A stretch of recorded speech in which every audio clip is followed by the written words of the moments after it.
मालूमाती दुनिया के दोस्तों, अस्सलाम वालेकुम। आज हम जिस टॉपिक में बारे में बात करने जा रहे हैं, दुनिया का एक वाहिद पहाड़ है जिसे खाया जा सकता है, लेकिन सियाह इससे लाइल्म है। वीडियो शुरू करने से पहले आपसे गुजारिश है कि आप हमारे इस चैनल को सब्सक्राइब कर लें और बेल आइकन को प्रेस कर लें ताकि आपको हर आने वाली वीडियो का नोटिफिकेशन मिल सके। ईरान का रेनबो आइलैंड दुनिया का वाहिद पहाड़ है जिसे खाया जा सकता है, लेकिन सियाह लाइल्म है। सुनहरी नहरें, सुर्ख साहिल, समंदर और सहर अंगेज नमक की कानों के साथ ईरान का जजीरा हुर्म्स जन्नत के नज़ारे पेश करता है। इसे माहिरीन अर्जियात का डिज्नीलैंड भी कहा जाता है। ईरान के जनूब में वाक़े हुर्म्स जजीरे के साहिल पर हम एक सुर्ख पहाड़ के दामन में खड़े थे जब मेरे टूर्स गाइड फरजाद ने कहा कि आपको इस मिट्टी का जायका चखना चाहिए। इस बुलंद पहाड़ का सुर्ख साया साहिल और पानी की लहरों को अपनी लपेट में ले रहा था। मैंने घबराहट में इस मशवरे पर अमल करने का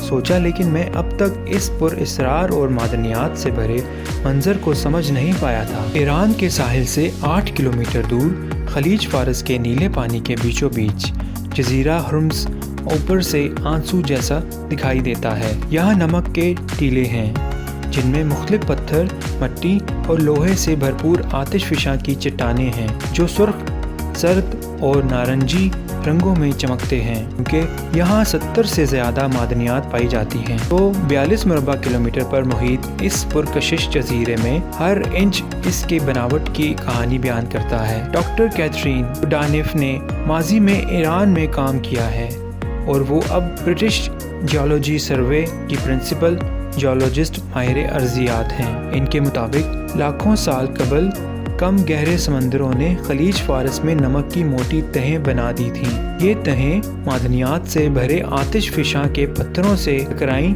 और इनके मिलाप से रंग बिरंगा ज़मीनी रकबा कायम हुआ। इनका कहना है कि ज़मीन के नीचे नमक की मोटी तह खलीज फारस के अक्सर हिस्से में मौजूद है।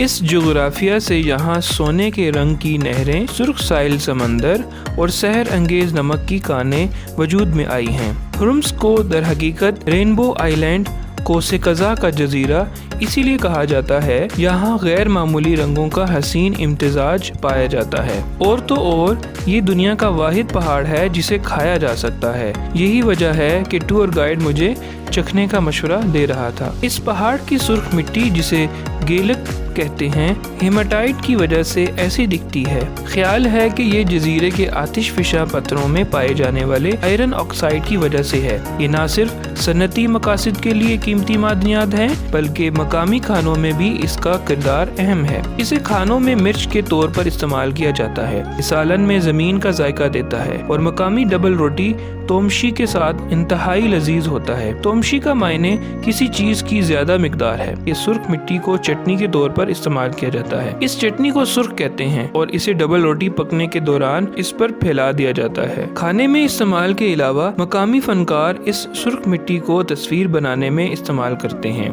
इनके कपड़े रंगे जाते हैं और इसकी मदद से सिरामिक्स और कॉस्मेटिक का सामान तैयार किया जाता है। इस सुर्ख पहाड़ के अलावा भी जजीरा हुर्म्स में देखने के लिए बहुत सी चीजें हैं। इस जजीरे के मगरिब में नमक का एक शानदार पहाड़ भी मौजूद है जिसे नमक की देवी कहा जाता है। 1 किलोमीटर पर फैले इस पहाड़ की तेज धार दीवारें और गार नमक के चमकते क्रिस्टल से भरे हुए हैं जो संगमरमर के बने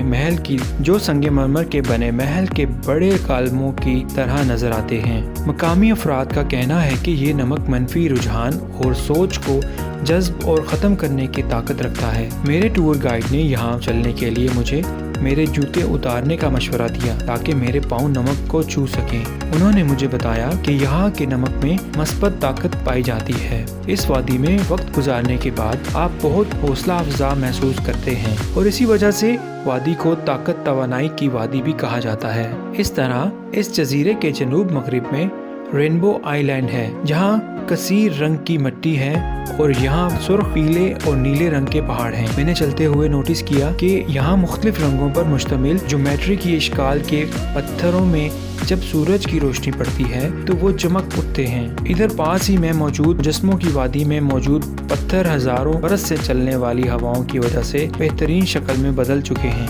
मैं परिंदों, ड्रैगन और अफसानवी मखलूकात को देख सकता था یہ زمین کی اپنی آرٹ گیلری کی تعریف کرنے کے مترادف تھا۔ اس جزیرے کے غیر حقیقی رنگوں کے باوجود بہت سے سیاح اس کے بارے میں نہیں جانتے۔ ایران کی پورٹس اینڈ میری ٹائم آرگنائزیشن کے مطابق سن 2019 میں یہاں صرف 18,000 سیاح آئے۔ ایک مقامی شخص ارشاد شان نے مجھے بتایا کہ تاریخ اور قدرتی طور پر سیاحوں کی دلچسپی کے تمام پہلوؤں کے باوجود اس قدرتی منظر نامے کو مکمل طور پر اس طرح سے دریافت نہیں کیا جا سکا۔ انہوں نے مجھے مزید بتایا کہ اگر ہورمز کے بنیادی ڈھانچے کی ترقی پر زیادہ توجہ دی جائے تو یہ مقام سیاحوں کے لیے بڑی دلچسپی کا مرکز بن سکتا ہے۔ مقامی لوگ سیاحوں کو گھر کا بنا کھانا اور گھومنے پھرنے کے لیے اپنے موٹر سائیکل اور رکشوں کی پیشکش کرتے ہیں۔ شان نے مجھے بتایا کہ ہم ہورمز کے لیے ایسا کرنا اپنی ذمہ داری سمجھتے ہیں۔ یہ بہت نایاب اور ہماری شناخت کا حصہ ہے۔ ہم اس ماحولیاتی ورثے کی جانب دنیا کی توجہ مبذول کرانے میں اپنی فوری کردار ادا کرنا چاہتے ہیں۔ جب میں نے اپنا مچھلی، سرخ پیاز، لیمو اور مالٹے کا بنا ہوا خوشبو سے بھرا ہوا مسالے دار سالن کھا لیا تو میں سوچ رہا تھا کہ ہورمز بلا شبہ ماہرین ارضیات کا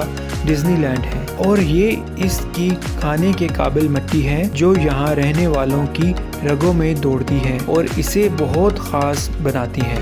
معلوماتی دنیا کے دوستو، امید ہے آپ کو یہ ویڈیو پسند آئی ہوگی۔ اگر یہ بات درست ہے تو ہماری اس ویڈیو کو لائک کیجئے اور اپنے دوست احباب کے ساتھ شیئر کیجئے۔ نئی ویڈیو کے ساتھ جلد حاضر ہوں گے، تب تک کے لیے اللہ نگہبان۔